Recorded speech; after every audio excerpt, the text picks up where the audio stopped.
الحمد لله رب العالمين حمدا كثيرا طيبا مباركا فيه مباركا عليه وأشهد أن لا إله إلا الله وحده لا شريك له وأشهد أن محمدا عبد الله ورسوله صلى الله عليه وعلى آله وأصحابه أجمعين أما بعد هذه الليلة هي الليلة 19 من شهر رجب عام 1435 من هجرة النبي صلى الله عليه وسلم. ندخل في الدرس الثالث في كتاب الأصول الثلاثة للعلامة محمد بن عبد الوهاب رحمه الله تعالى. Nous sommes le 17 mai 2014 et ce soir nous entrons dans le troisième cours du livre Les trois fondements de l'auteur Muhammad ibn Abd al-Wahhab rahimahullah ta'ala.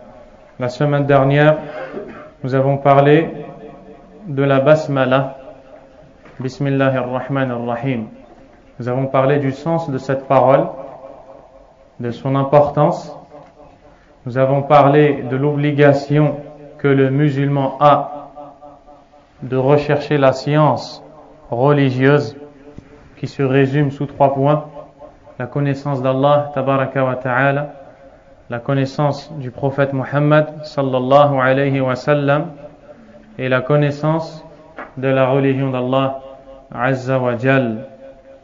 Nous avons vu également quelles sont les causes de l'égarement: une science mauvaise, une compréhension mauvaise ou une intention mauvaise.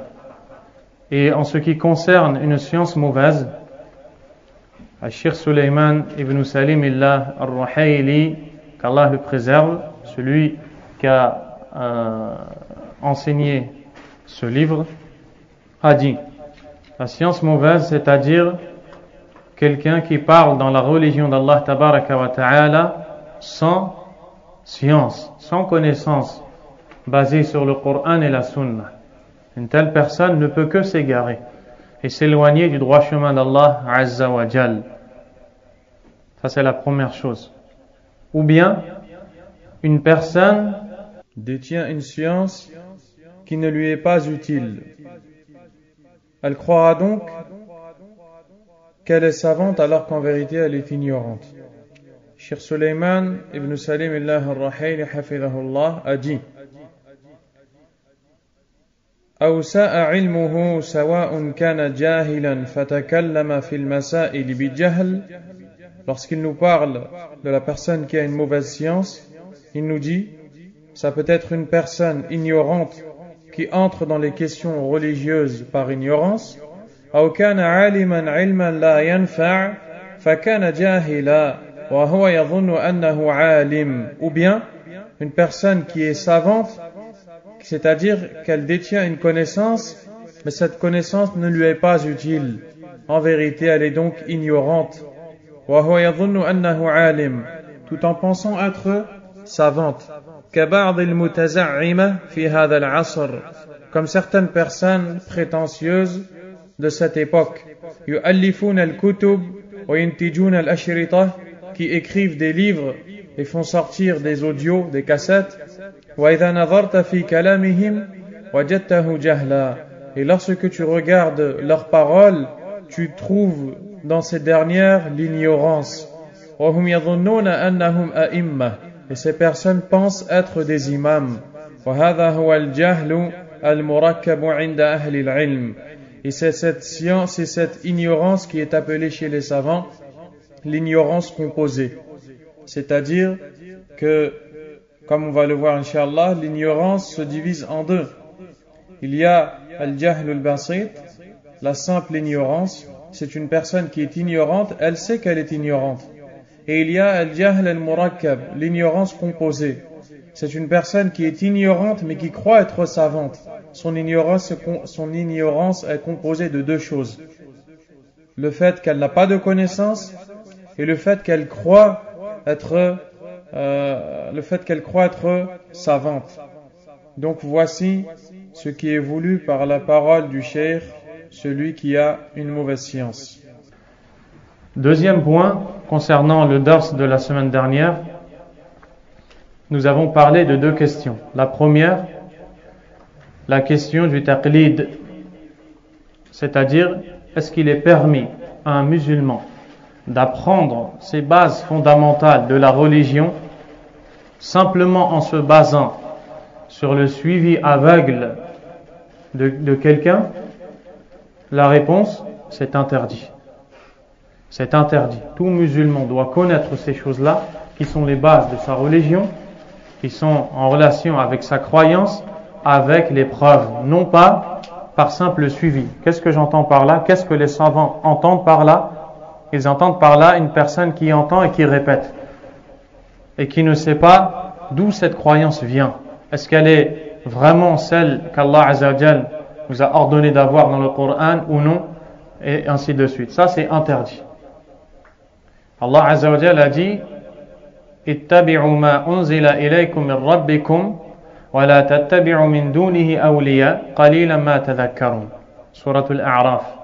Suivez ce qui est descendu de la part de votre Seigneur vers vous et ne suivez pas les alliés en dehors de lui, mais vous vous souvenez très peu.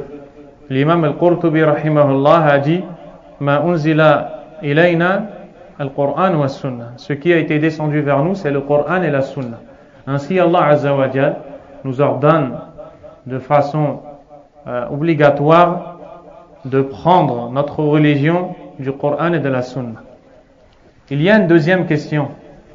Quel est le jugement de la personne qui a appris sa croyance en se basant sur ce dont nous parlons, en se basant sur le suivi aveugle? La réponse, il y a deux situations. Nous avons une personne qui suit aveuglement quelqu'un dans le domaine de la croyance. Cette personne n'a pas la croyance, c'est-à-dire qu'elle pose les questions, ou bien elle entend, elle répète, mais sans avoir véritablement une croyance dans le cœur. C'est de cette personne que le prophète parle, sallallahu alayhi wa sallam, dans la tombe, quand on lui dira: qui est Allah, quelle est ta religion, que dis-tu de cet homme qui vous a été envoyé? Il répondra: sami'tu an-nas yaquluna shay'an faqultu. J'ai entendu les gens dire une chose et je l'ai répété. Voyez que ce jour-là, le simple fait qu'il ait répété ne lui sera d'aucune utilité. Pourquoi? Parce qu'il fallait qu'il ait cette croyance dans le cœur. Donc ici, son suivi ne lui servira à rien. Deuxièmement, il y a une personne qui prend ses bases, qui prend sa aqida, sa croyance, en se basant, comme nous le disons, sur le suivi aveugle. Ça, c'est interdit. Mais le résultat, c'est que cette personne a la véritable croyance. Sa croyance sera acceptée. Elle lui sera utile le jour des questions dans la tombe. Mais elle sera quand même dans le péché parce qu'elle n'apprend pas sa croyance avec les preuves du Coran et de la Sunna. Est-ce que c'est clair? Le résumé de tout ça, c'est que ces choses-là qui sont les bases de la religion, nous devons les prendre du Coran et de la Sunna, nous devons les étudier avec clairvoyance. Et on ne doit pas se baser sur le fait que telle et telle personne a dit, alors je fais. Voilà le résultat qui est voulu. Le cheikh a dit, il est toujours en train de parler des 4 points essentiels que nous avons l'obligation de connaître. Al-thaniya al-amalu bih. La deuxième chose qu'il est obligatoire de connaître, c'est que nous devons mettre en pratique cette science dont nous avons parlé dans le premier point, qui est la connaissance d'Allah tabaraka wa ta'ala, du prophète sallallahu alayhi wa sallam et de l'islam. C'est-à-dire que toute personne qui connaît Allah subhanahu wa ta'ala par ses noms, par ses attributs, par sa seigneurie, par son droit à l'adoration, toute personne qui connaît le prophète alayhi salatu wassalam, elle sait que c'est l'envoyé d'Allah, c'est le prophète et messager d'Allah azza wa jal. Elle sait que toutes ses paroles sont la vérité. Elle sait que nous avons l'obligation de le suivre, que nous devons de façon obligatoire nous conformer à sa sunna. Toute personne qui connaît les bases de sa religion, la prière, l'aumône, le jeûne et toutes les obligations religieuses que la personne se doit de connaître et de mettre en pratique, ça ne suffit pas de connaître toutes ces choses, il faut le deuxième point qui est la mise en pratique. Et c'est une chose très importante. Le musulman, quand il étudie sa religion, quel est son but? Si ce n'est mettre en pratique ce qu'il apprend pour pouvoir trouver un Seigneur satisfait de lui le jour du jugement dernier. Combien sont ceux qui apprennent la science avec une mauvaise intention et qui ensuite ne mettent pas en pratique leur connaissance? Qu'Allah subhanahu wa ta'ala nous préserve de ce mal. L'apprentissage de la science n'est pas une mode. On n'apprend pas la science pour faire comme telle ou telle personne. On n'étudie pas la religion d'Allah Azza wa Jal pour rivaliser avec les savants, polémiquer avec les ignorants. On n'étudie pas la religion d'Allah Azza wa Jal pour être célèbre. On l'étudie pour se rapprocher davantage d'Allah Tabaraka wa Ta'ala, pour adorer Allah Azza wa Jal en connaissant ce qu'Allah demande, en connaissant ce qu'Allah interdit. Et c'est pour ça que le musulman chaque jour apprend sa religion.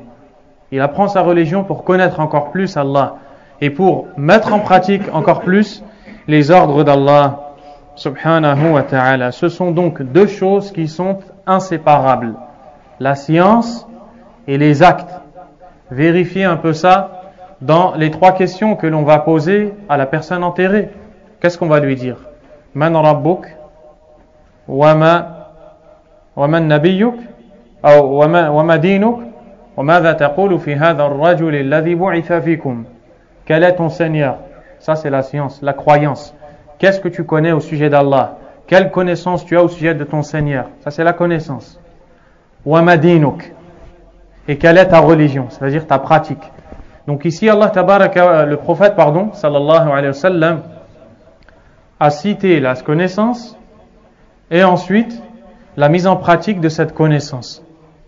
Et ça c'est une chose que l'on retrouve dans plusieurs versets et dans plusieurs hadiths du prophète sallallahu alayhi wa sallam.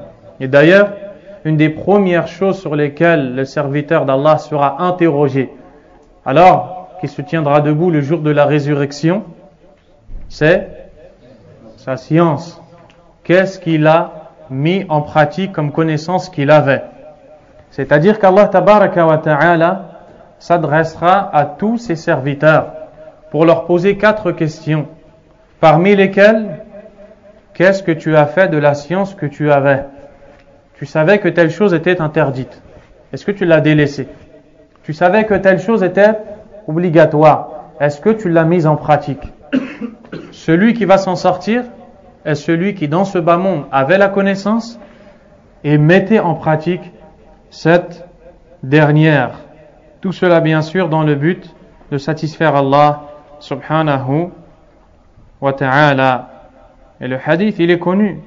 Le prophète sallallahu alayhi wa sallam a dit: lan tazula qadama abdin yawm al-qiyamah hatta yus'ala an arba'. Les pas du serviteur ne pourront se déplacer le jour de la résurrection qu'après être interrogé sur 4 choses. Il ne pourra pas avancer le jour du jugement dernier. Il ne pourra pas quitter sa place tant qu'il ne répondra pas à ces 4 questions, ou tant qu'il n'est pas interrogé sur ces 4 points. On l'interrogera sur sa vie, qu'est-ce qu'il en a fait? Sa jeunesse, qu'est-ce qu'il en a fait? Son argent, d'où est-ce qu'il l'a eu? Et qu'est-ce qu'il en a fait? Et enfin, sa science, est-ce qu'il l'a mise en pratique? Ce sont ces 4 questions, on peut dire même 5, car quand il parle de l'argent, il y a 2 questions, sur lesquelles chaque personne sera interrogée, chaque individu sera interrogé, et alors il aura des comptes à rendre à Allah subhanahu wa ta'ala. Et celui qui commet, ou celui qui a des manques dans la mise en pratique de la connaissance qu'il a, cette connaissance ne sera que mauvaise pour lui. Elle ne sera qu'un argument contre lui.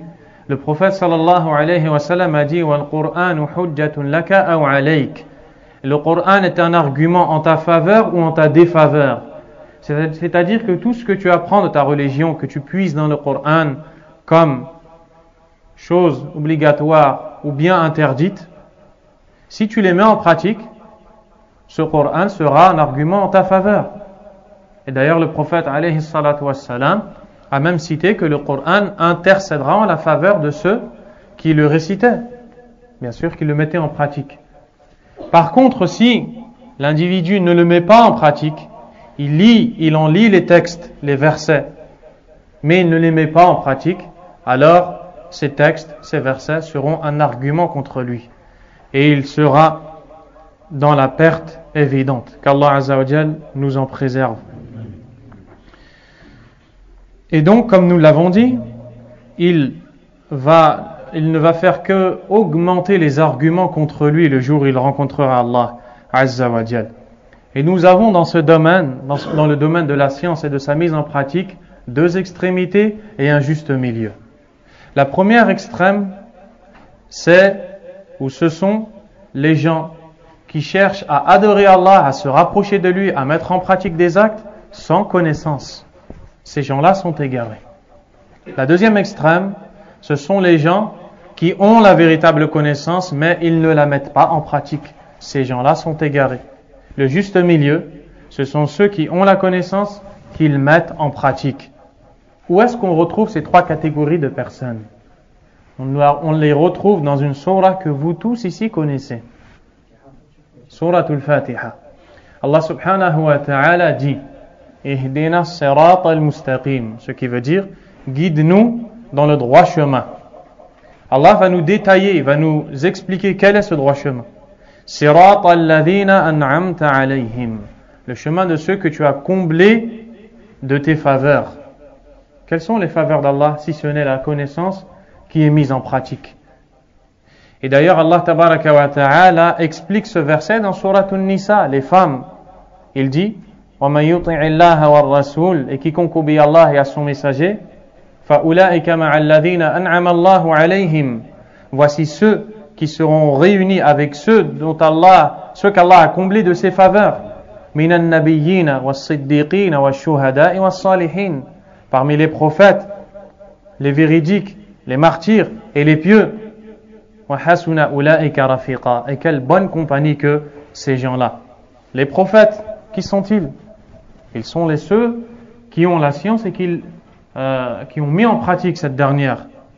Pareil pour les pieux, pareil pour les véridiques, pareil pour les martyrs, et ainsi de suite. Donc, Allah Azza wa Jal nous définit ce droit chemin comme étant le chemin de la science et de la mise en pratique. Ensuite, il dit Ghayril maghdubi alayhim, non pas celui de ceux qui ont encouru ta colère. Qui sont ceux qui ont encouru la colère d'Allah? Toute personne ayant une connaissance qu'elle ne met pas en pratique. Toute personne qui connaît une obligation religieuse et qui ne la met pas en pratique, ou bien une interdiction et elle ne la délaisse pas. Elle a encouru la colère d'Allah subhanahu wa ta'ala. Et sans le moindre doute, à la tête de ces gens-là, comme l'a dit le prophète alayhi salatu wassalam à ses compagnons qui l'ont interrogé sur ces versets, qui? Les Juifs. Car les Juifs connaissent le livre, mais ne le mettent pas en pratique. Ensuite, وَلَا-ضَالِّينَ, et non pas celui des égarés. Les égarés, ce sont ceux qui cherchent à se rapprocher d'Allah Azza wa Jal, mais qui n'ont pas de connaissance pour le faire. Donc ils sont dans l'erreur, dans l'innovation, dans l'égarement. Qui sont à la tête de ces gens-là? Comme l'a dit le prophète alayhi salatu wassalam, les chrétiens, qui ont cherché à se rapprocher d'Allah Azza wa Jal en inventant des choses qui n'ont pas été légiférées par Allah tabaraka wa ta'ala. C'est pourquoi certains pieux prédécesseurs ont dit dans notre communauté, celui parmi les savants qui ne met pas en pratique sa science aura un point de ressemblance avec les Juifs, et celui qui cherche à adorer Allah sans connaissance aura un point de ressemblance avec les chrétiens. Donc le juste milieu, c'est la connaissance et sa mise en pratique. Et c'est ce qui nous est demandé dans la religion d'Allah. Et la religion d'Allah tabaraka wa ta'ala n'est qu'une religion de connaissance et de mise en pratique. Cette religion est parfaite et complète. Elle est parfaite dans tous ses aspects et elle est complète également. Elle n'a besoin d'aucune diminution, tout comme elle n'a aucunement besoin de rajout. Car elle vient d'Allah, celui qui est parfait lui-même, subhanahu wa ta'ala. Donc, nous avons l'obligation de mettre en pratique la science que l'on connaît. Ainsi, toute personne qui apprend une chose d'Allah tabaraka wa ta'ala ou de son prophète sallallahu alayhi wa sallam doit la mettre en pratique. Ici, nous avons un des pieux prédécesseurs qui s'appelle Abu Abdurrahman as-Sulami, rahimahullah, qui dit حدثنا الذين كانوا يقرؤوننا القرآن. Ceux qui nous enseignaient le Coran nous ont enseigné une chose. Uthman ibn Affan ou Abdullah ibn Mas'ud wa ghayruhuma. Et ces derniers sont Uthman et Abdullah ibn Mas'ud, parmi les meilleurs des compagnons. أنهم كانوا إذا تعلموا 10 آيات لم يجاوزوها حتى يتعلموا ما فيها من العلم والعمل. قالوا فتعلمنا القرآن والعمل جميعا. Ils disent que quand leur professeur leur enseignait le Coran, il leur enseignait 10 versets, ensuite il s'arrêtait. Il leur enseignait le sens de ces versets, il les mettait en pratique et ensuite il faisait la même chose avec 10 autres versets et ainsi de suite, jusqu'à apprendre le Coran. Et c'est d'ailleurs la raison pour laquelle certains compagnons ne mémorisaient pas le Coran entièrement. Pourquoi ? Parce que eux, leur but n'était pas simplement d'amasser les connaissances sans les mettre en pratique. Leur but était de prendre des connaissances et de les mettre en pratique. De les mettre en pratique. Et nous avons vu le hadith dans lequel le prophète alayhi salatu wassalam nous dit que le jour du jugement dernier, aucune personne ne pourra se déplacer si ce n'est après avoir été interrogé au sujet de ces 4 choses. Également, l'imam Muslim rahimahullah rapporte que le prophète sallallahu alayhi wa sallam invoquait Allah en ces termes. Allahumma inni a'udhu bika min ilmin la yanfa'. Oh Allah, je cherche ta protection contre une science qui n'est pas utile. Donc tu vois ici que ce qui t'est demandé au niveau de la science, c'est une science qui est utile. Quelle est la science qui n'est pas utile ? Les savants l'ont défini, ils ont dit c'est la science que on ne met pas en pratique. Tout ce que tu apprends dans ta religion, que tu ne mets pas en pratique, c'est une science qui n'est pas utile pour toi. C'est une science qui va te causer du tort le jour où tu rencontreras Allah Azza wa Jal, puisque ce sont des arguments contre toi. Dans un autre hadith qui est rapporté dans les 2 recueils de récits prophétiques authentiques de Bukhari et Muslim, le prophète sallallahu alayhi wa sallam nous raconte une scène qu'il a pu voir le soir de l'ascension nocturne, lorsqu'il a été élevé par Allah tabaraka wa ta'ala en compagnie de Jibril sur une monture que l'on appelle Al-Buraq, et il a été élevé au 1er, 2e, 3e jusqu'en haut du 7e ciel. Il a pu voir le paradis, l'enfer. Allah Azza wa Jalla s'est adressé à lui, il lui a légiféré les prières. Le prophète dit Marartu laylata usriya bi aqwamin tuqradu shifahuhum bimaqarid min nar فقلت من هؤلاء يا جبريل قال خطباء أمتك الذين يقولون ما لا يفعلون نسأل الله العافية. Le prophète alayhi salatu wassalam dit le soir de l'ascension nocturne, je suis passé près d'un peuple de gens qui étaient châtiés par le feu d'une manière bien particulière. J'ai dit qui sont-ils, ô Jibril? Et Jibril m'a dit ce sont les prêcheurs de ta communauté, ceux qui disent ce qu'ils ne font pas. Regardez comment va être le devenir de celui qui prêche et qui ne met pas en pratique ce qu'il dit. À grande échelle et à petite échelle également. Que ce soit le prêcheur, le savant, l'imam, ou bien toute personne qui appelle des gens à un bien ou qui interdit à des gens un mal, et nous voyons cette personne délaisser ce bien et commettre ce mal. Voici le devenir de cette personne, et on demande à Allah tabaraka wa ta'ala de nous protéger de ce fléau, de cette maladie. Ainsi, toute personne qui entend un ordre du prophète sallallahu alayhi wa sallam se doit de le mettre en pratique, ne doit pas polémiquer, ne doit pas essayer de trouver des excuses, des raisons ou changer ce qu'a dit le prophète. Je vous donne un exemple très clair. Le prophète sallallahu alayhi wa sallam a dit dans plus d'une quinzaine de hadiths, laissez pousser vos barbes, a'ful liha, arkhul liha, akrimul liha, waffirul liha. Et il l'a dit en employant plusieurs termes. Laissez pousser vos barbes. Je ne sais pas trop comment traduire. En tout cas, laissez pousser vos barbes, honorez vos barbes, laissez-les s'agrandir. Et dans plusieurs termes, il l'a dit sallallahu alayhi wa sallam. Ce qui t'est demandé, toi le musulman, quand tu entends cet ordre, toi qui aimes le prophète sallallahu alayhi wa sallam, toi qui es véridique avec Allah, toi qui veux rentrer au paradis et qui veux voir tes péchés pardonnés, c'est de ne pas polémiquer, de dire le prophète a dit, je dois faire. Le prophète a dit, je dois faire. Il n'est pas question ici de juger telle et telle personne. C'est un exemple et il y en a beaucoup d'autres. Et je suis peut-être le premier à voir des manquements dans la religion d'Allah subhanahu wa ta'ala. Mais ce qui est voulu ici, ce sont les principes de la religion que nous devons apprendre. Barakallahu fikum.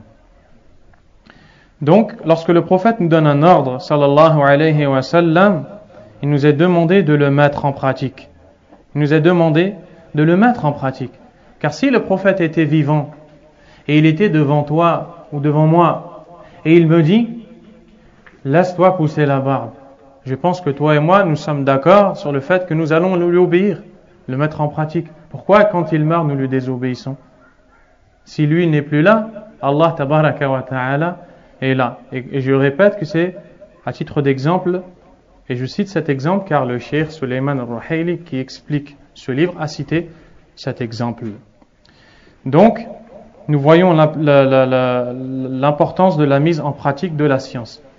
Quel est le jugement de la mise en pratique de la science que l'on connaît? Ça dépend. Si la chose que nous avons apprise est une chose obligatoire, alors sa mise en pratique est obligatoire. Tu apprends que tu dois accomplir les 5 prières. C'est une science que tu as eue.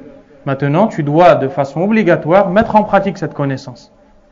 Par contre, si c'est une chose qui est surérogatoire, une chose qui est recommandée, qui est aimée, à laquelle Allah nous a encouragés, mais il ne nous a pas demandé de le faire de façon obligatoire, à ce moment-là, ce qui nous est demandé, c'est de le mettre en pratique de façon recommandée. Mais la personne qui ne le met pas en pratique n'est pas condamnée, n'est pas dans le péché. Par exemple, la prière du Maghrib, c'est une obligation. Tu as appris que dans l'islam, on doit prier le Maghrib. Donc tu dois de façon obligatoire passer à l'acte. Ensuite, tu apprends que dans l'islam, il y a une sunna qui est de faire 2 rak'ah après la prière. Qu'est-ce que tu fais? Si tu le fais, tu es récompensé. Si tu ne le fais pas, tu n'es pas dans le péché parce que ces 2 rak'ah ne sont pas obligatoires. Vous avez compris? Barakallahu fikum. Pareil pour les choses qui sont interdites et celles qui sont détestables. Lorsque tu apprends qu'une chose est interdite, tu as l'obligation de délaisser cette chose. Lorsque tu apprends qu'une chose est détestable, on t'encourage à délaisser cette chose. Mais si tu ne la délaisses pas, tu n'es pas dans le péché. Mais ta foi n'est pas complète quand même. Parce que le meilleur, c'était de délaisser cette chose. Vous avez compris?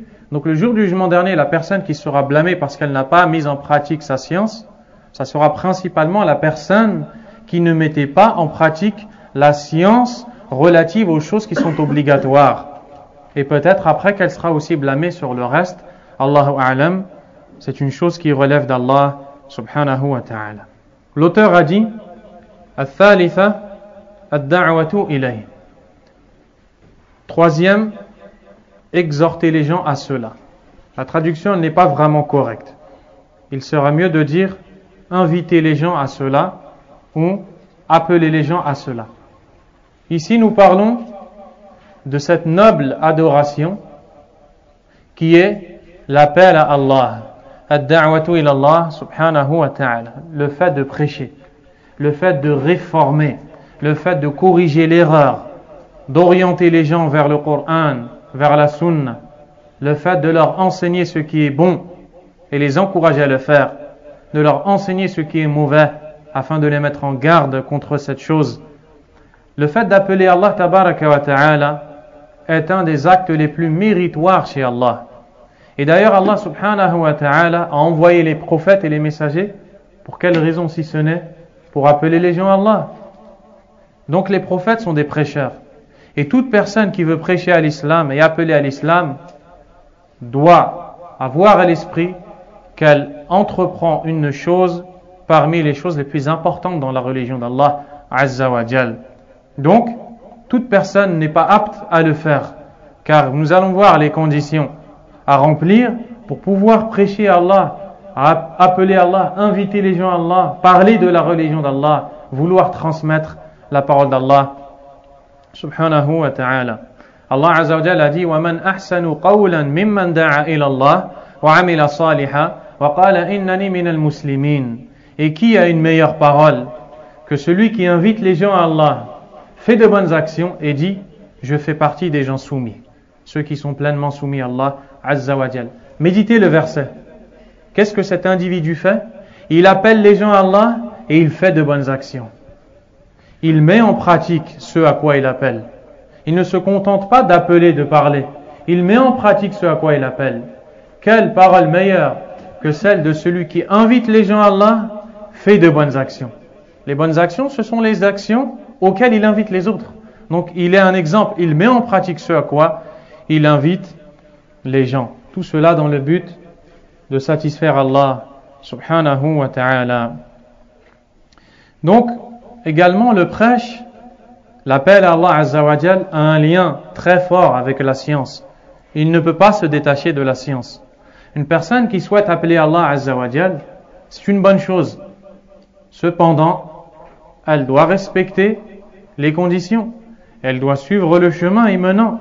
Et personne n'interdit à un musulman de prêcher Allah. Ce qui est demandé à ce musulman qui veut prêcher Allah Azza wa Jal, c'est d'avoir les connaissances nécessaires pour le faire. Chers frères, celui qui appelle à Allah Tabaraka wa Ta'ala est à l'image de quelqu'un qui vient signer pour Allah Azza wa Jal. Elle signe et elle dit Allah a dit, Allah n'a pas dit. Allah aime, Allah n'aime pas. Allah veut, Allah ne veut pas. Un des pires péchés dans la religion d'Allah Azza wa Jal, c'est de parler dans la religion d'Allah sans connaissance. Et Allah subhanahu wa ta'ala a dit قُلْ إِنَّمَا حَرَّمَ رَبِّيَ الْفَوَاحِشَ مَا ظَهَرَ مِنْهَا وَمَا بَطَنَ. Il s'adresse à son prophète sallallahu alayhi wa sallam et lui ordonne de transmettre ce message aux gens. Dit, en vérité mon Seigneur m'a interdit de commettre les turpitudes, apparentes soient-elles ou cachées. وَالْإِثْمِ, les péchés. وَالْبَغْيَ بِغَيْرِ الْحَقِّ, la transgression, c'est-à-dire l'injustice envers les gens. وَأَن تُشْرِكُوا بِاللَّهِ مَا لَمْ يُنَزِّلْ بِهِ سُلْطَانًا, et que vous associez à Allah ce sur quoi on ne vous a pas révélé de preuve, de vouer le culte à un autre qu'Allah, sans argument justifiant cet acte. Et enfin il dit وَأَن تَقُولُوا عَلَى اللَّهِ مَا لَا تَعْلَمُونَ, et que vous ne dites sur Allah ce que vous ne connaissez pas. Certains savants ont dit qu'Allah Azza wa Jal a cité toutes ces interdictions dans un ordre croissant.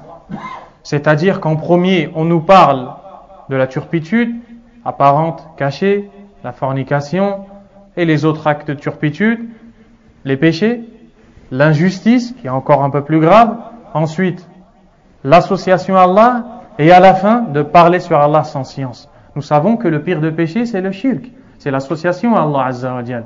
Et les savants ont dit qu'Allah Azza wa Jal a cité le fait de parler sur lui sans connaissance après l'association, parce que la cause principale qui a poussé les gens à associer à Allah, qu'est-ce que c'est? C'est de parler dans la religion sans science. Et pareil, la cause principale qui a poussé les gens à commettre des innovations en croyant se rapprocher d'Allah, qu'est-ce que c'est? C'est de parler sur Allah tabaraka wa ta'ala sans science. Une personne a une bonne intention, c'est une bonne chose, mais ce n'est pas suffisant. Cette dernière se lève et parle d'Allah Azza wa Jal sans avoir étudié. Et cette personne ne parle pas une fois, plusieurs fois. Vous pensez que cette personne va dire plus de paroles justes, vraies, que de faux, ou le contraire? Je vais vous faire un rapprochement. Une personne parle de la médecine sans avoir étudié. Pas une seule fois, plusieurs fois chaque jour. Et elle n'a pas étudié la médecine, ni ses fondements, ni ses bases. Cette personne se met à parler de la médecine chaque jour. Vous pensez qu'elle va faire elle va dire plus de choses justes que fausses, ou le contraire? Vous savez tous qu'elle va se tromper plus qu'elle ne va dire de choses vraies. Qu'est-ce qu'une personne qui parle sans arrêt dans la religion d'Allah, sans jamais étudier ni la langue arabe, un verset de Surat al-Fatiha, peut-être qu'elle ne le comprend pas. Peut-être qu'elle n'est pas capable d'expliquer un verset de la Fatiha. Et après, cette personne prend l'initiative de porter sur son dos la lourde charge que les montagnes, les cieux ont refusé. Écoutez ce verset de Surat al-Ahzab, les coalisés. À la fin de la sourate, la dernière page de la sourate. Inna aradna al-amanata ala as-samawati wal-ardi wal-jibal. Nous avons proposé la charge du dépôt aux cieux et aux montagnes. C'est Allah qui parle ici. C'est-à-dire le dépôt de la religion, la responsabilité de la religion. فَأَبَيْنَ أَنْ يَحْمِلْنَهَا. Les cieux et les montagnes ont refusé de porter ce fardeau. وَأَشْفَقْنَ مِنْهَا. Ils en ont eu peur. وَحَمَلَهَا الْإِنسَانِ. Et l'homme lui a pris cette responsabilité. Qu'est-ce qu'Allah dit pour terminer le verset? إِنَّهُ كَانَ ظَلُومًا جَهُولًا. Et certes, il est très ignorant et très injuste. Allah Azza wa Jalla a dit لو أنزلنا هذا القرآن على جبل لرأيته خاشعا متصدعا من خشية الله. Sourate l'Exode, la dernière page. Allah Azza wa Jalla dit, si on avait fait descendre ce Coran sur une montagne, tu l'aurais vu se fondre par crainte d'Allah, tellement il est lourd. Et Allah Azza wa Jalla a dit à son prophète sallallahu alayhi wa sallam, inna sanulqi alayka qawlan thaqila. Sourate Al-Muzammil, la première page. Allah Azza wa Jalla dit à son prophète alayhi salatu wa salam, nous allons te donner une lourde parole. Wa alaykum salam wa rahmatullah. Jibril alayhi salam vient voir le prophète dans la grotte. Il lui dit Iqra. Le prophète lui dit Ma ana biqari. C'est rapporté par Al-Bukhari, c'est le premier hadith. Ma ana biqari. Je ne sais pas lire. Jibril, qu'est-ce qu'il lui dit? Iqra. Le prophète lui dit Ma ana biqari, je ne sais pas lire. Et Jibril lui dit encore une fois Iqra. Allahu Akbar. Le prophète ne sait pas lire. Et Jibril lui dit lis. Lis et lis. Vous avez compris l'importance de l'étude dans la religion d'Allah que les gens ont tant méprisé? Et aujourd'hui, malheureusement, nous vivons une époque où les gens sont tellement ignorants qu'ils font fuir les gens de l'apprentissage de la religion. On trouve des gens qui veulent rentrer dans le prêche, mais d'une manière qui n'est pas conforme à la sunna. Et c'est pourquoi tu vas voir cette personne faire plus d'erreurs que de paroles correctes. Pourquoi? Parce qu'elle ne suit pas la sunna. Et on a des personnes qui disent qu'il ne faut pas apprendre la religion et qu'il ne faut pas l'apprendre en détail, parce que plus on a de la science, plus on arrive à l'expliquer. Et je ne vous parle pas de choses imaginaires, je vous parle de choses que j'ai entendues. Malheureusement, cette personne a montré qu'elle ne lit pas la parole d'Allah. Car Allah, dans le Coran, dans Surat Taha, la dernière page, on n'est qu'avec les dernières pages, masha'Allah. Allah Azza wa Jalla a dit à son prophète sallallahu alayhi wa sallam wa qur rabbi zidni ilma, et dit ô mon Seigneur, fais accroître ma science. Subhanallah. C'est la seule chose qu'Allah Azza wa Jalla ordonne à son prophète alayhi salatu wa sallam, c'est-à-dire de lui demander l'accroissement et le rajout dans le Coran. Lis le Coran du début jusqu'à la fin et tu vas t'apercevoir que Allah Azza wa Jalla n'ordonne qu'une seule fois à son prophète sallallahu alayhi wa sallam de l'invoquer pour lui demander de lui faire accroître quelque chose, et cette chose c'est la science. Et après des gens disent il ne faut pas apprendre.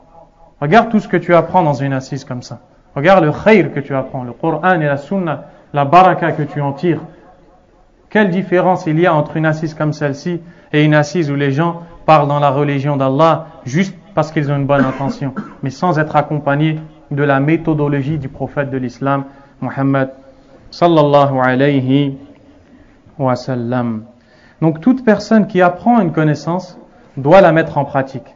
Ensuite, elle doit appeler les gens à cette dernière, principalement quand on parle des bases de la religion. Et subhanallah, le prophète sallallahu alayhi wa sallam nous dit dans le hadith qui est rapporté par l'imam Muslim selon Abu Huraira, et vous le trouverez si vous voulez dans Riyad al-Salihin, dans le chapitre concernant la sincérité. Dans ce hadith-là, le prophète sallallahu alayhi wa sallam dit أول الناس يقضى يوم القيامة ثلاثة.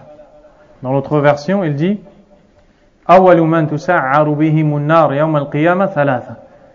Les premières personnes sur lesquelles on va attiser les flammes de l'enfer le jour de la résurrection seront 3 personnes.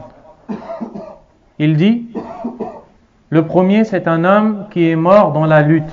Il a lutté. En apparence, il a combattu, il était brave et courageux. Et il est tombé au combat. Allah tabaraka wa ta'ala fera venir cette personne.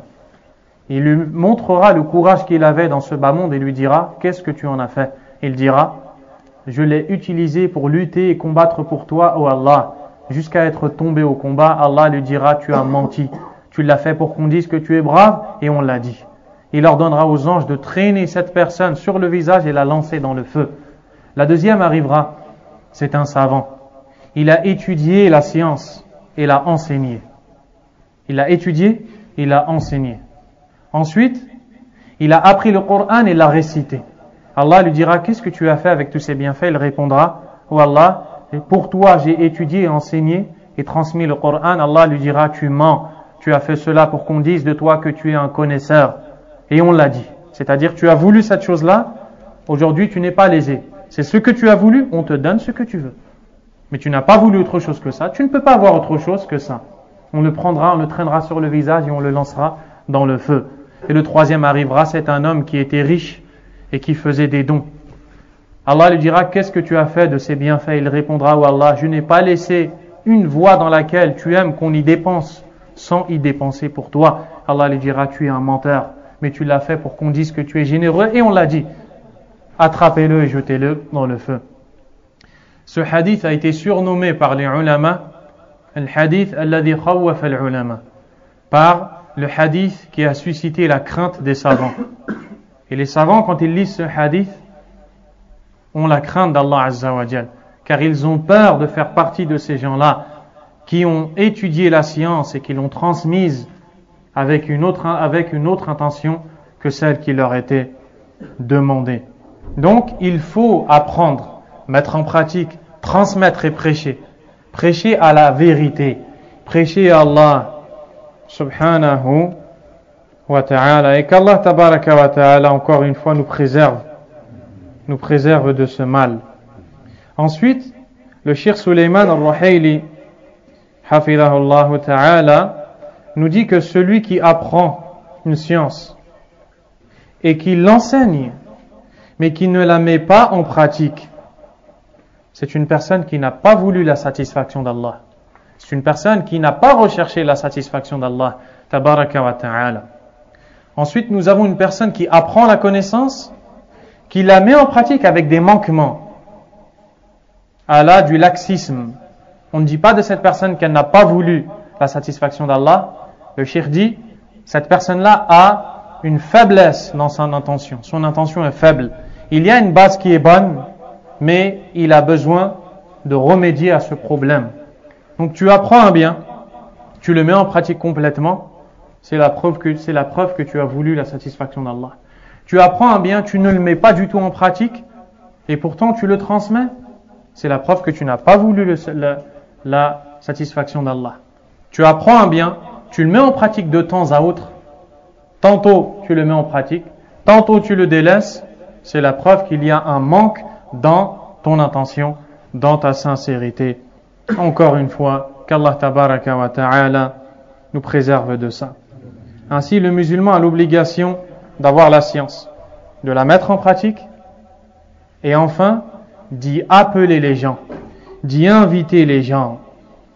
Et vous allez voir l'importance qu'il y a de prêcher. Mais de prêcher selon la méthode du prophète Mohammed sallallahu alayhi wa sallam. Le cheikh dit qu'il fait partie des malheurs qui ont touché cette communauté, le fait que des personnes entrent dans cet énorme domaine qui est le domaine de l'appel à Allah, le domaine du prêche, sans pour autant avoir de connaissances nécessaires pour le faire. Et il dit que nous trouvons des personnes qui, il y a peu de temps, étaient dans l'égarement. Ensuite, on invite ces personnes à l'islam. Ces personnes commencent à faire la prière et on dit à ces dernières, lève-toi et parle. Et on tourne dans les mosquées, ou même si on ne tourne pas dans les mosquées, on dit à ces personnes, lève-toi et parle. Cette personne n'a aucune base de l'islam. Elle n'a aucune preuve pour parler dans la religion d'Allah Azza wa Jal. Et on vous parle de choses qu'on a vues, de choses qu'on a entendues. Des personnes qui se lèvent et qui ont l'audace de porter cette lourde responsabilité que les sahaba radiyallahu anhum, parmi eux certains la fuyaient. Quand on venait à l'un d'entre eux le questionner dans la religion d'Allah, il avait peur de parler au nom d'Allah. Il avait peur de dire Allah aime ou n'aime pas ça. Allah veut ou ne veut pas ça. Alors qu'est-ce qu'il faisait? Il disait va poser la question au deuxième. On allait voir le deuxième, il disait va voir un autre. Il allait voir le troisième jusqu'à aller voir le dernier.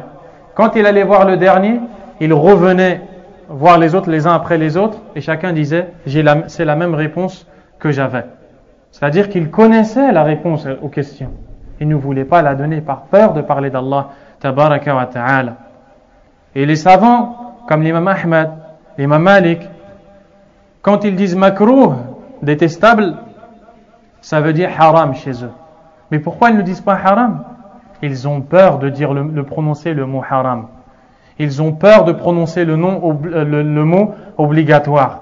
Ce sont des gens qui ont compris le but de la science, le but de la religion.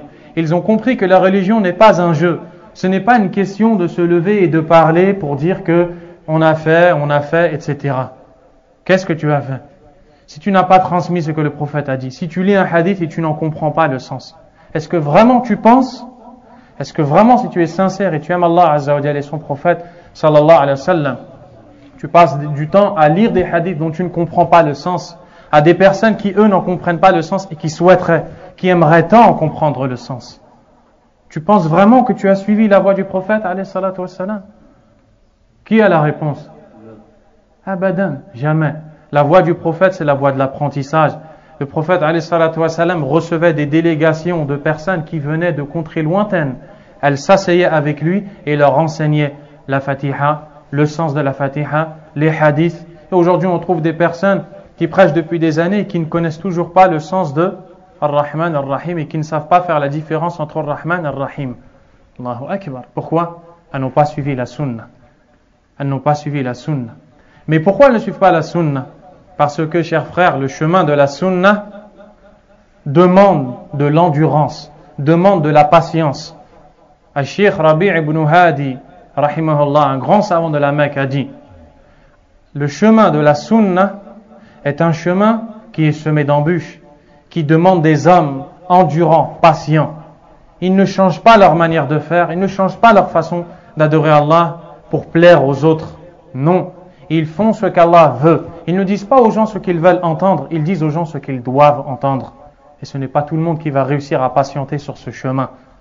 Et les gens pensent que le résultat dans le prêche, c'est le fait d'avoir beaucoup de personnes devant toi. Ce n'est pas ça le résultat du prêche. Le résultat du prêche, c'est d'avoir prêché comme Allah te l'a ordonné. Et Allah Azza wa Jalla a dit au prophète sallallahu alayhi wa sallam: وَلِذَلِكَ فَادْعُ وَاسْتَقِمْ كَمَا أُمِرْتَ. Et ainsi, invite les gens à Allah et tiens-toi droit comme on te l'a ordonné. Donc tu n'invites pas comme tu veux. Tu ne suis pas le chemin que tu veux, mais tu suis la sunna du prophète sallallahu alayhi wa sallam. Donc, Allah Azza wa Jalla a dit: Ud'u ila sabili rabbika bil hikmati wal maw'izati al hasana wajadilhum billati hiya ahsan. Un verset qu'on connaît, que beaucoup de gens connaissent. Le sens du verset: appelle les gens au sentier de ton Seigneur avec la sagesse, l'exhortation, avec la sagesse, la bonne exhortation, et débat avec eux, échange avec eux de la meilleure façon. Ici, Allah Azza wa Jal nous montre le plan à suivre quand on prêche à Allah subhanahu wa ta'ala. Premièrement, Ud'u ila sabili rabbik. Retenez ça. Invite les gens au chemin de ton Seigneur. Est-ce que tu dois inviter les gens à suivre ta personne? Est-ce que tu dois inviter les gens à suivre ton idée, à suivre ton groupe, à suivre telle et telle chose? toute personne qui appelle les gens à suivre sa personne, sa propre personne, à être fanatique d'une personne, d'un groupe, d'une méthodologie autre que celle du prophète alayhi salatu wassalam, est une personne qui est tombée dans le sectarisme. L'islam nous invite à appeler les gens à la sunna.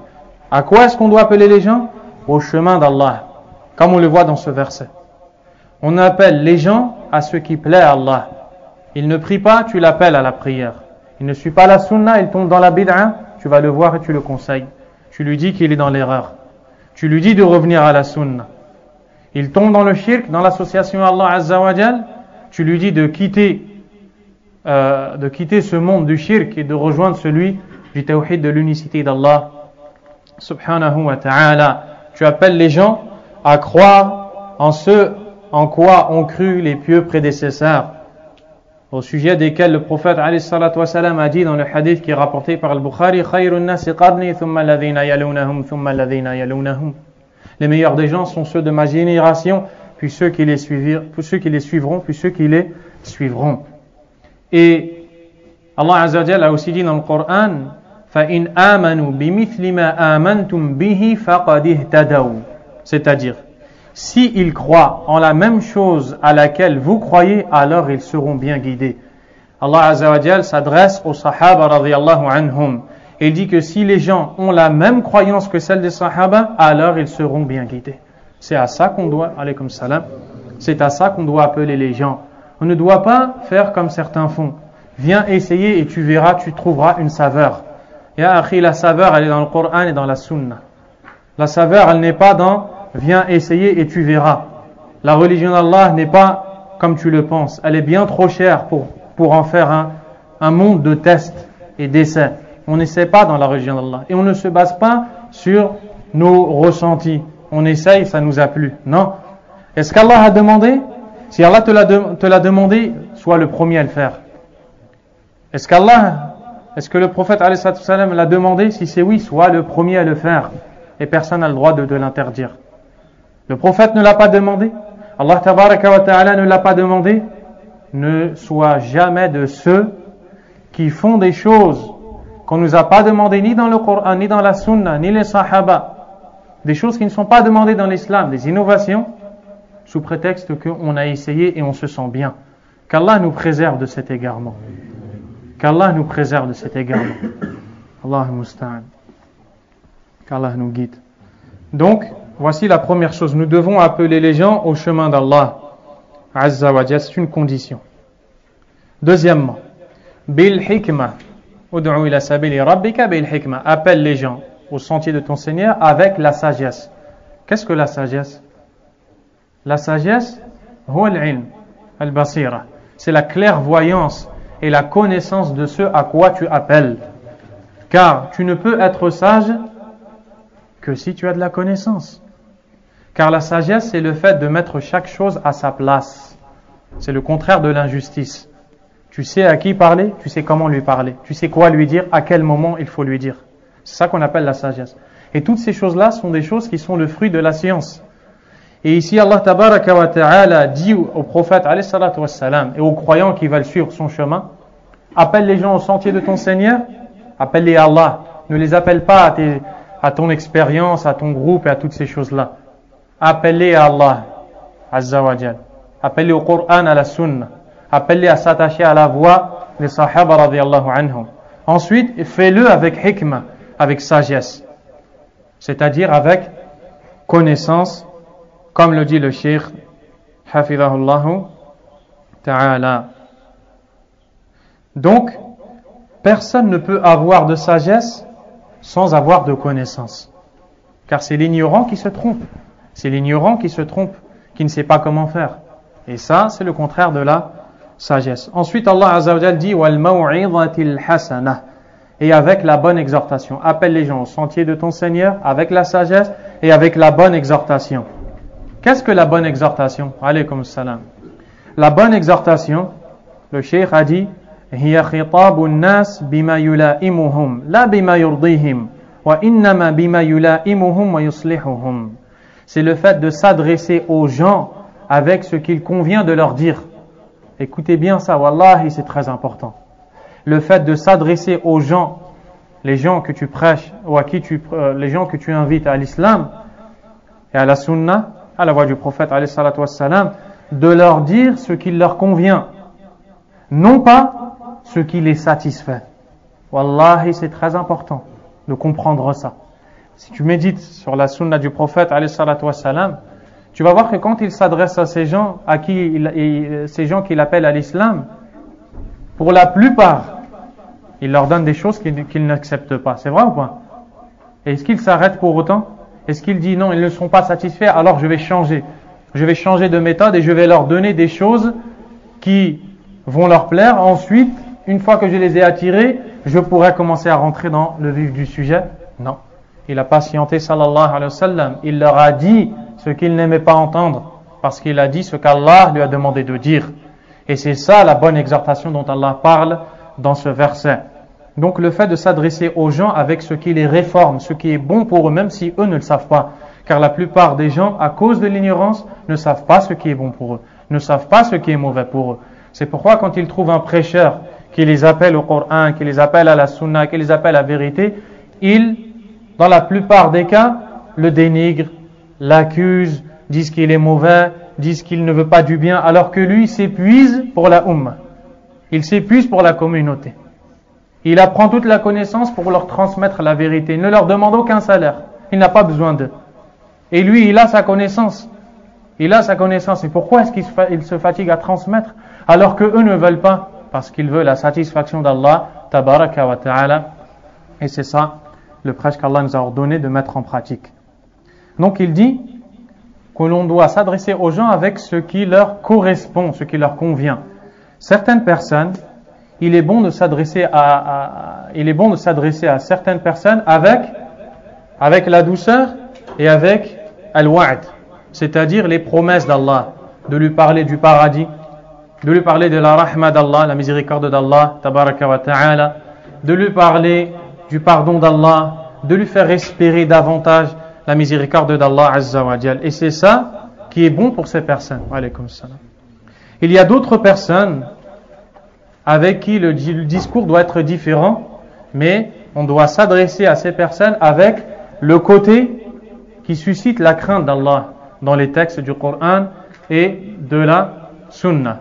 Les textes relatifs à l'enfer, les textes relatifs au châtiment d'Allah, les textes relatifs à la colère d'Allah subhanahu wa ta'ala. Il y a d'autres personnes avec qui il est bon d'utiliser ces deux choses.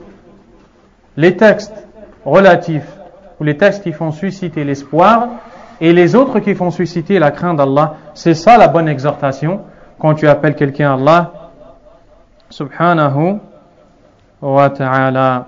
Il y a donc des personnes avec qui il est bon d'être doux. Et c'est comme ça que ces personnes vont accepter. Et d'autres personnes avec qui il est bon d'être dur. Et c'est comme ça que ces personnes vont accepter. Et cela, tu le vois dans la sunna. À titre d'exemple, le bédouin entre dans la mosquée. Il urine. Le prophète sallallahu alayhi wa sallam vient voir ce bédouin. Les compagnons viennent pour le réprimander. Peut-être même physiquement. Le prophète alayhi salatu wa sallam sait que pour cette personne, la dureté ne marchera pas. Qu'est-ce qu'il dit? Laissez-le terminer. Et il le laisse terminer dans la mosquée d'uriner. Et quand il a fini, il va le voir et lui dit: cher frère, ici c'est un endroit qu'il convient de respecter, c'est un endroit qui est propre, il ne convient pas d'y uriner. On y prie, on y adore Allah, on y évoque le nom d'Allah. Cet homme, qu'est-ce qu'il fait? Il quitte l'endroit en invoquant Allah azza wa jal en la faveur du prophète sallallahu alayhi wa sallam. C'est ça qui était bon avec lui. Un jour, Abdullah ibn Mas'ud radiyallahu anhu dirige la prière avec les compagnons. C'est alors qu'il se met à réciter Suratul Baqarah, surah qui est longue. Un des fidèles sort de la prière, la termine tout seul et s'en va.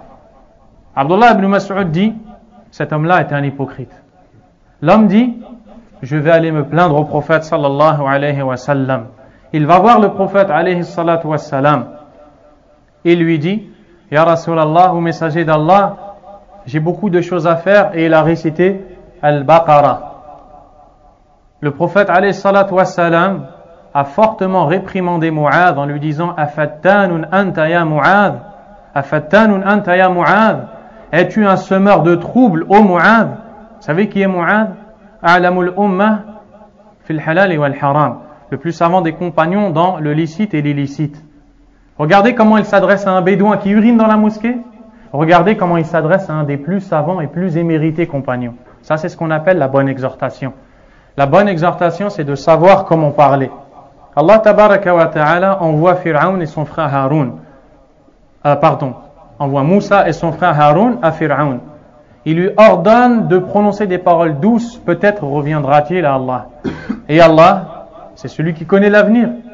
Ne sait-il pas que Fir'aun ne va pas accepter le prêche? Il sait. Il sait que Fir'aun ne va pas accepter. Et pourtant, malgré ça, il lui ordonne de lui prononcer des bonnes paroles. Pourquoi? Pour nous enseigner qu'avec certaines personnes, c'est la douceur qui est bon. Et avec d'autres personnes, c'est la dureté qui est bonne. À titre d'exemple, quand Allah tabaraka wa ta'ala nous parle du dialogue qui a eu lieu entre Moussa et Haroun, lorsque Moussa s'est en allé pour recevoir la révélation d'Allah Azza wa Jal, il est revenu, il avait confié la garde de son peuple à son frère Haroun. C'est alors qu'il a vu son peuple s'adonner à l'adoration du veau en or. Qu'est-ce qu'il a fait? Il a attrapé son frère Haroun, alayhi salam, par la barbe et par les cheveux. À un point, Haroun lui a dit Ya ibna umma la ta'khudh bi lihyati wa la bi ra'si. Bi ra'si ay bi sha'ri. Il dit ô fils de ma mère, il utilise des paroles pour l'adoucir, pour l'attirer. Il lui dit ne m'attrape pas par la barbe et par la tête. Et les savants ont dit c'est-à-dire par les cheveux. Haroun avait une longue chevelure. Regardez comment Moussa s'adresse à Fir'aun, le pire ennemi d'Allah, et regardez ce qu'il fait avec Haroun. Et Haroun, c'est un prophète. Ici, on t'enseigne al-hikmah wal-maw'idatul hasana fi ad-da'wati ila Allah subhanahu wa ta'ala. Ensuite, Allah tabaraka wa ta'ala dit wajadilhum billati hiya ahsan, et échange avec eux de la meilleure façon. Débat et échange avec eux, alaykum salam, de la meilleure façon. De la meilleure façon, c'est-à-dire avec le Coran et avec la Sunna, car c'est la meilleure façon de s'adresser à quelqu'un que de lui transmettre les paroles d'Allah tabaraka wa ta'ala et les paroles du prophète sallallahu alayhi wa sallam. Dans ce verset, Allah tabaraka wa ta'ala nous a tracé la route à suivre pour prêcher Allah. Également dans un autre verset, le verset de sourate Yusuf, à la fin de la sourate, Allah Azza wa Jal dit قُلْ هَذِهِ سَبِيلِي أَدْعُو إِلَى اللَّهِ عَلَى بَصِيرَةٍ أَنَا وَمَنِ اتَّبَعَنِي وَسُبْحَانَ اللَّهِ وَمَا أَنَا مِنَ الْمُشْرِكِينَ. Ce qui veut dire, dis, voici ma voix, j'appelle à Allah, j'invite les gens à Allah avec clairvoyance. Moi et ceux qui me suivent, exempt soit Allah, je ne fais pas partie du nombre des associateurs. Ici aussi, dans ce verset, il y a le mode d'emploi à suivre pour celui qui veut appeler Allah Azza wa Jal. Premièrement, Qul, Allah Azza wa Jal dit au prophète de dire. Et dans cette parole du Coran, Qul, il y a une grande importance. Et les savants, comme Ibn al-Qayyim rahimahullah et d'autres ont dit qu'Allah Azza wa Jal dit au prophète de dire. Et le prophète sallallahu alayhi wa sallam a laissé ce terme dans le Coran et ne l'a pas effacé, comme certaines personnes dites des Qur'aniyoun le font. Ou certaines personnes qui disent qu'il faut enlever le mot qul du Coran. Pourquoi? Parce que c'est Allah qui dit au prophète de dire. Et comme le prophète est mort, on n'a plus besoin de dire, de réciter la partie du verset qul. Et cette parole est un égarement. Car il y a une éducation pour le musulman dans ce mot qul. C'est-à-dire qu'on enseigne aux musulmans que dans sa religion, il dit ce qu'on lui ordonne de dire.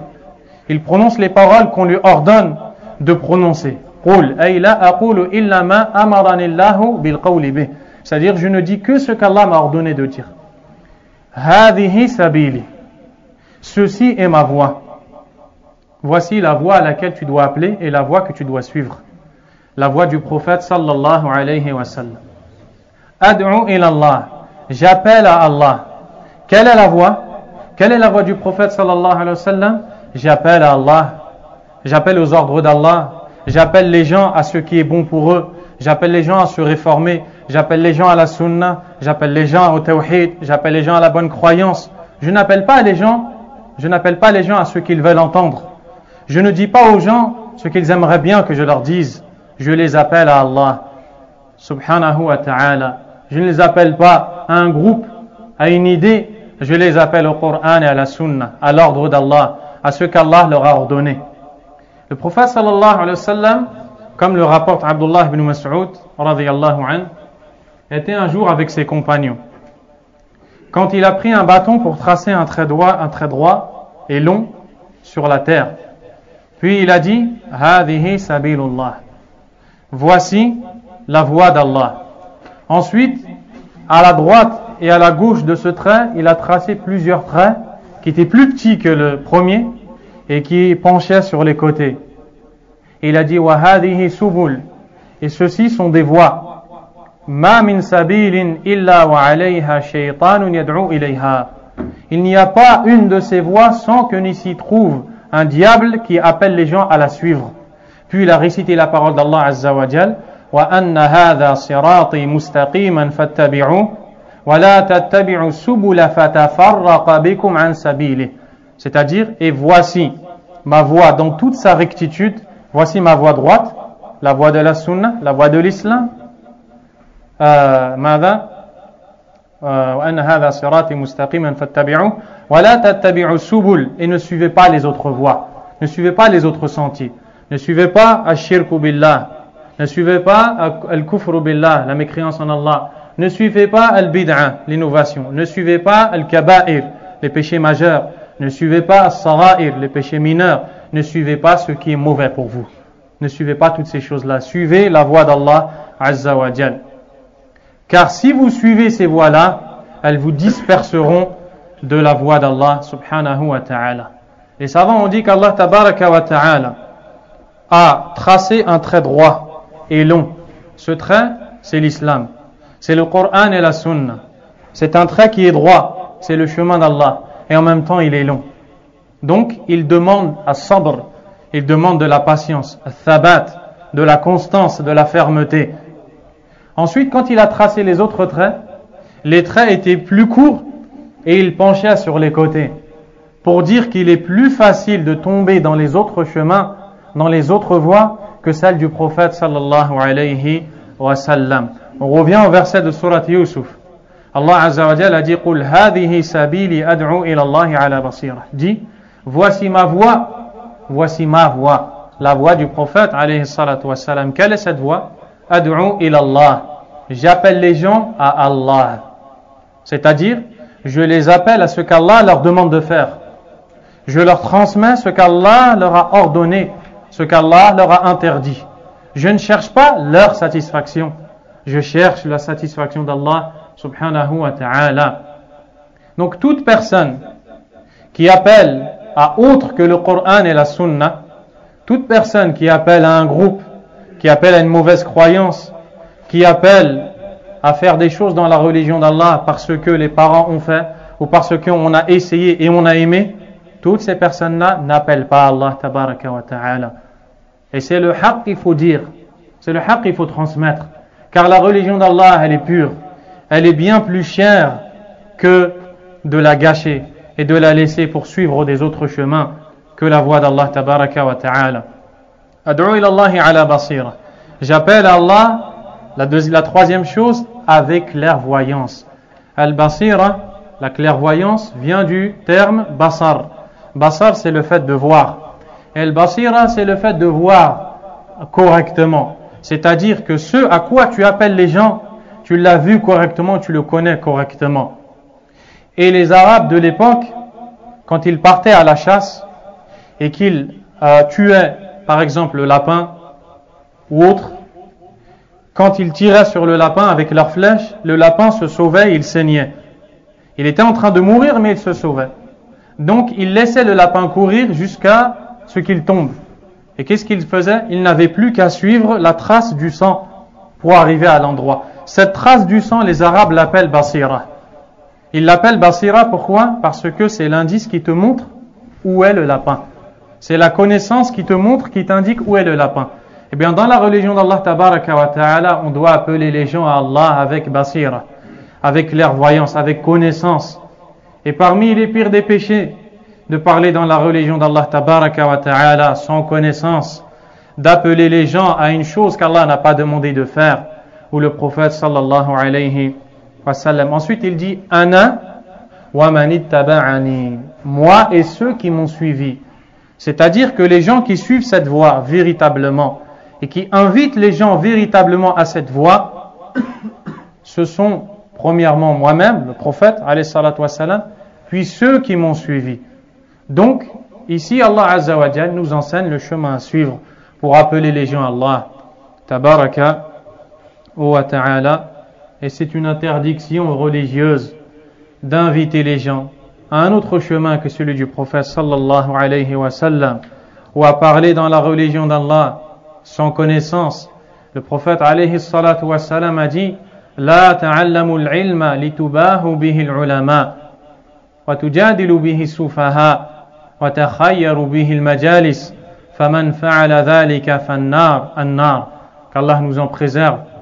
Ne recherchez pas la science pour rivaliser avec les savants, polémiquer avec les faibles d'esprit, les ignorants, ou choisir les meilleures assises. Celui qui le fait, celui qui apprend la science pour une de ces trois choses, alors le feu l'attend, le feu l'attend. Wal'iyadhu billah. Donc, nous venons de voir les trois premiers points.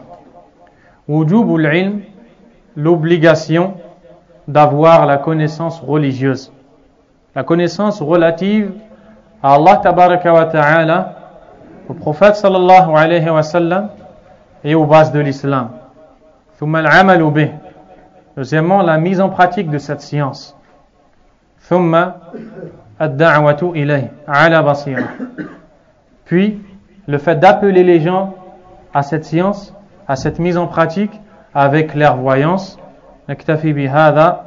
On s'arrête ici, inshallah tabaraka wa ta'ala. Barakallahu fikum. Wallahu a'lam wa sallallahu wa sallam wa baraka ala nabiyyina Muhammad wa ala alihi wa sahbihi ajma'in. Subhanakallahumma wa bihamdik. Ashhadu an la ilaha illa ant. Astaghfiruka wa atubu ilayk.